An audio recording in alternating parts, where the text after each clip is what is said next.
Many decades ago, the feet of well-wishers would go sore from dancing vigorously to the news of a newborn baby. It wasn't just the joy of the mother, it was the joy of the community. 3 months gone, 6 months gone, 12 months, and the child who was once the reason for celebration becomes a victim of condemnation. He can't speak, he drools, he can't sit up, he can't walk straight. He is the punishment for his parents' sins. The gods are angry. He has been possessed by a demon. Their home is cursed. This used to be the typical reaction of the people to the case of a child with cerebral palsy. It is 2021, and it is sad to say not much has changed. Common causes of cerebral palsy that is endemic where we find ourselves in Nigeria in the tropic is majorly birth asphyxia. Birth asphyxia is actually a situation whereby a child or a newly born child refuses to cry at birth. When a child cries at birth, there is actually an inflation of the lungs. Now, this inflation of the lungs sends oxygen to various organs of the body that requires oxygen at that critical point in time. A common cause of disabilities which starts in childhood is cerebral palsy, affecting up to 1 in every 90 live births. Cerebral palsy is the most common neurodevelopmental condition in children in Nigeria.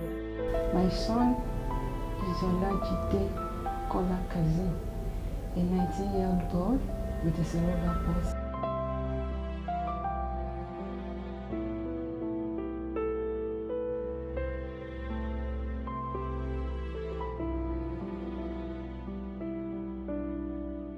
For 3 months, we saw that he was not having neck control. We later went back to the hospital and complained. I later went to my consultant and complained to him. And then after all the tests, they diagnosed him to have cerebral palsy. Traditional and religious beliefs are rife in the Nigerian society, and this makes cerebral palsy an even more difficult condition to live with and manage. I discovered that so many caregivers or parents of children who have cerebral palsy don't really yet understand, in depth of what it actually means. We see that sometimes most of them take their children to churches or religious centers.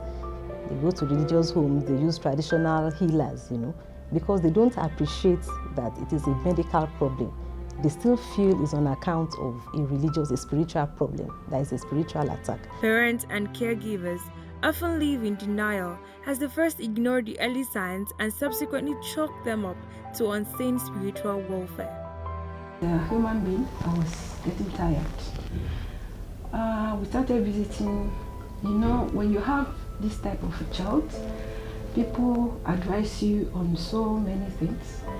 We went to a traditional way, we went to a religious way, all to know we did not see any results.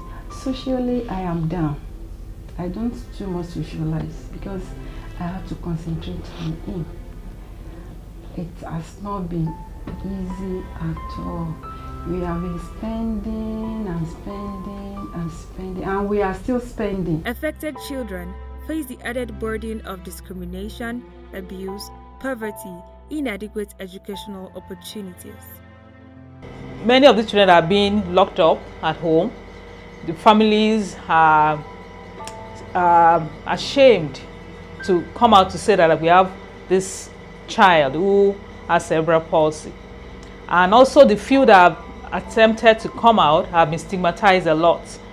So other families will not allow their children to play with the children within that family, not only the child with the cerebral palsy, other children within the family.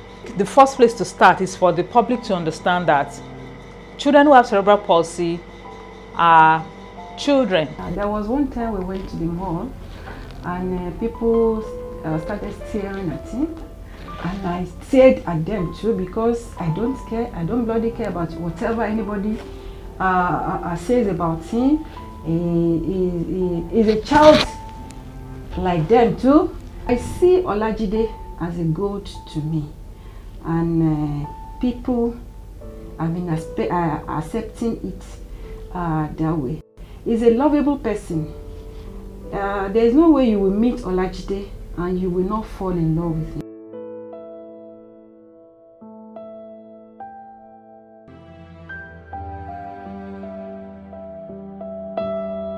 The disability that a child with cerebral palsy have is a function of the limitations that the society have placed on them. For instance, public buildings really don't have, many public buildings don't have provisions for wheelchairs.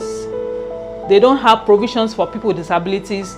You have many stairs for normal people to climb. So there's no consideration of, okay, if somebody with cerebral palsy gets to this place, how do they get to the third floor or to the fourth floor? We need to start to think and provide for them. They have to be included in our plans, in the budget. He loves playing with his computer. He has a private physiotherapist. He has a computer teacher. He has the normal school lesson teacher. He likes eating fufu. That's his best food. He's a lovable person. Support from parents, family, and society makes the difference in ensuring disability doesn't define children with cerebral palsy. Early diagnosis, consistent physiotherapy management are crucial to improving the quality of life of children with cerebral palsy. Cerebral palsy is not a death sentence, and the will-be sufferer of cerebral palsy should be within a family, and of course they will need all the support they can get. Some of the causes of cerebral palsy is actually preventable. It's about educating ourselves and getting as much information as is available to us. It is, however, imperative that inclusion starts early and children with cerebral palsy are given the best chance possible to thrive in a society that refuses to see the value they can add.